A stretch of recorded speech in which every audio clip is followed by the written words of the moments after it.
O deputado Marcelo Queiroz é do PP do Rio de Janeiro e está iniciando seu primeiro mandato como deputado federal.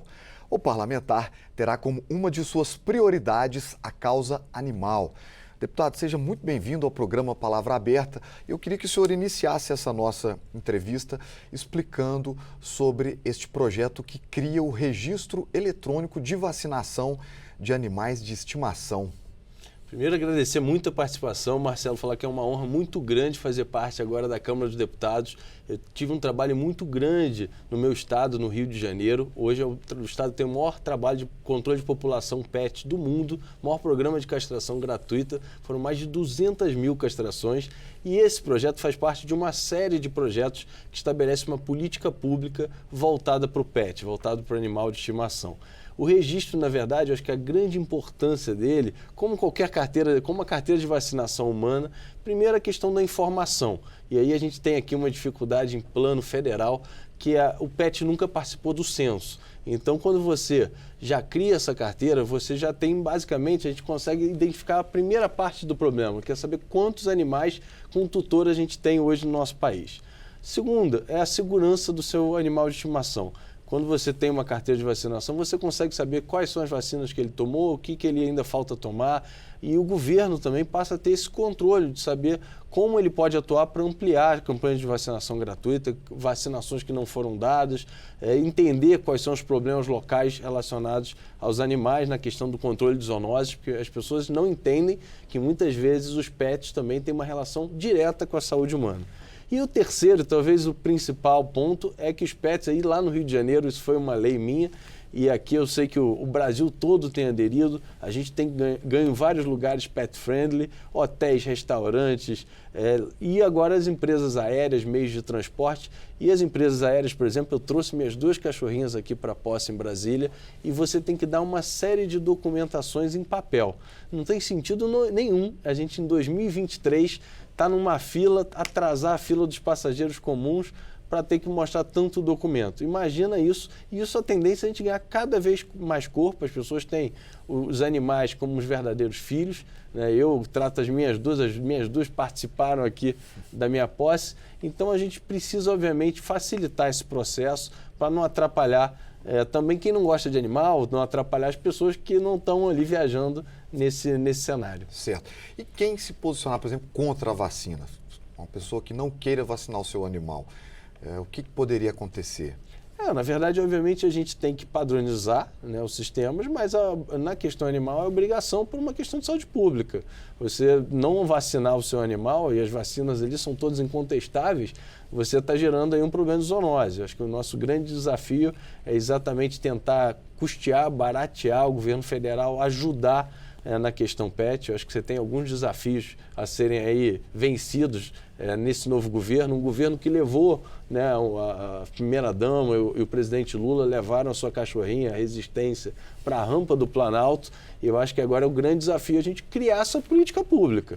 E essa política pública passa, primeiro, por controle populacional. O número de animais abandonados hoje é muito grande em todo o Brasil, toda grande cidade tem esse problema, as áreas rurais passam por esse problema.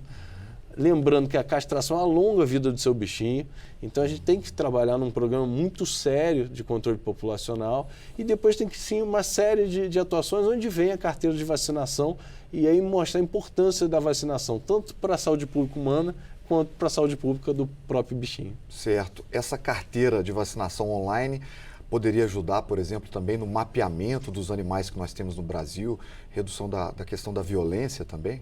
Sim, a gente tem proposto, já tem um projeto de lei aqui, a gente vai tentar resgatar exatamente para colocar isso no censo, mas o censo aí acontece de 10 em 10 anos, está rodando um censo agora sem essas perguntas, então acho que é uma forma da gente conseguir mapear e é uma forma também da gente entender onde você tem animais, qual o perfil dessas pessoas, qual o perfil desses animais, quais animais estão vacinados e não são vacinados. Eu acho que a gente tem que começar, o mercado PET é o mercado que mais cresce hoje no Brasil, um dos mercados que na pandemia passou aí sem nenhum problema. Então você tem um potencial muito grande e a gente tem que começar a se preocupar nos protocolos e hoje você tem aí o gov.br, você tem tudo digital, não tem sentido a gente começar algo novo que a gente pode fazer um modelo do zero pensado de uma forma manual, de uma forma em papel, em pleno 2023. Entendi. O senhor disse que pretende centrar o mandato nessa questão da causa animal, né? A gente sabe que esse é um tema que está muito em voga, alguns parlamentares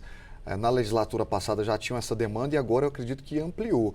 O que o senhor acha que tem de mais problemático aí relacionado ao mundo, especialmente dos pets? Eu acho que o grande problema, primeiro, é a questão dos maus tratos, né? Que é uma questão geral, e aí a gente tem aí uma bancada que vai atuar muito firme nisso.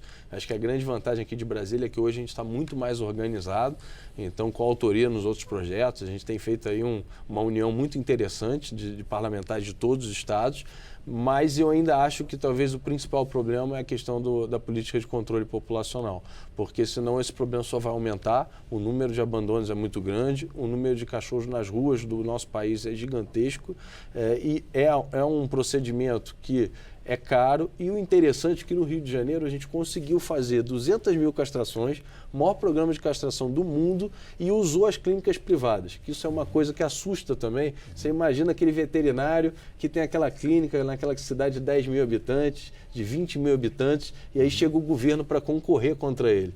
E eu acho que o grande que a gente fez lá no Rio de Janeiro, que eu pretendo levar, e a gente está fazendo uma indicação legislativa para o governo federal, é exatamente a gente usar as clínicas veterinárias já existentes, utilizar quem já entende, consultar muito o conselho veterinário, ter ele como um grande parceiro, valorizar a profissão do veterinário, e aí eu acho que é usar as faculdades para ajudarem nesse sistema e a gente conseguir, se foi possível castrar 200 mil animais só no estado do Rio de Janeiro, quantos a gente não consegue fazer, e isso é uma política que a gente está trabalhando aí a longo prazo, há 5, 4, 10 anos, para a gente conseguir de fato melhorar uma causa que ficou centenas de, aí, quase 100 anos, desde o início do nosso Brasil, sem nenhuma atuação prática. Uhum.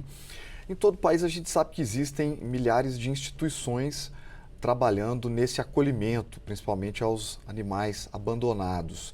Estas instituições já são suficientes? Ou o senhor acha que o governo, as instituições públicas podem fazer mais por esses órgãos? Eu acho que, na verdade, essas instituições são os verdadeiros salvadores do nosso país hoje, porque são ONGs que, geralmente, com nenhum apoio, suporte de nenhum nível do governo. Eu acho que a gente tem que trabalhar para tentar viabilizar essas ONGs, a gente tem que também traçar modelos, e aí vem um outro projeto que a gente está lançando, que é conseguir dar uma ajuda, a gente chama de lar temporário remunerado, que é aquele exemplo, você foi fazer uma operação de maus tratos com qualquer polícia, a polícia civil, polícia, o exército, e aí o bichinho está sofrendo maus tratos, você vai lá, conseguiu prender a pessoa e o bichinho, o que você faz com o bichinho? Eu acho que esse é o grande dilema do Brasil, então a gente tem que ter, e eu acho que quanto mais diluído melhor, porque também botar 5, 6 mil animais num canil público também não vai resolver o problema. Eu acho que essas ONGs têm essa experiência, a gente tem que usar as ONGs, tem que usar os protetores, mas também tem que remunerar essas pessoas. Mas aí vem a importância da castração. Se a gente não fizer a castração, esse problema só aumenta. E aí o nosso custo na ponta vai ser muito maior do que a gente resolver na base o problema. Certo. E com relação aos animais de grande porte, o senhor disse que tem um projeto também? Eu tenho um projeto que proíbe a utilização de equinos em forças policiais. E eu acho que a gente está em 2023, a gente não está na Idade Média, os equinos começaram a ser usados com o início da polícia, né? A polícia foi criada e aí foram criadas cavalarias. E, obviamente, hoje em dia isso não tem sentido. O cavalo é um animal sensível, o cavalo é um animal sensorial, um cavalo sempre foi visto aí com um binômio humano-cavalo, e você hoje treinar um cavalo desde o início da sua vida para aturar bomba de gás lacrimogêneo, para atuar no enfrentamento da população, uma visão totalmente antiquada. Do ponto de vista do bem-estar animal, nem se fala. Agora, do ponto de vista da segurança pública, se a gente acha que vai resolver talvez o maior problema do país, que hoje seja a segurança, com a utilização de cavalo, em manifestação, em jogo de futebol, para começar a tentar organizar a torcida organizada com cavalo, eu acho que essa não é a solução. A gente tem que aproximar. E aí também, para deixar claro, a gente não quer extinguir as cavalarias, mas eu acho que tem que ser um pouco como é feito na Europa. As cavalarias naquele trabalho protocolar. E no Rio de Janeiro, por exemplo, você tem um trabalho muito grande de alguns batalhões na questão da ecoterapia. É a polícia ajudando trabalho com os autistas. Então, acho que esses cavalos que hoje estão no confronto, que estão aí podendo criar caos, podendo ser atacados como foram no dia 8, mas também que atropelam pessoas, você imagina o que é lançar uma bomba de lacrimogêneo num cavalo. Ele pode sair correndo, pode matar quantas pessoas. Então, acho que a gente tem que minimizar risco para a população e minimizar risco para o animal. Perfeito. Boa sorte, então, deputado, aí na batalha por esses projetos. Espero que o senhor tenha sucesso. Parabéns pelo trabalho. Se você quiser saber mais informações sobre estes projetos de lei ou sobre a atuação do deputado Marcelo Queiroz, basta acessar a nossa página na internet, câmara.leg.br. Muito obrigado pela sua audiência e até a próxima.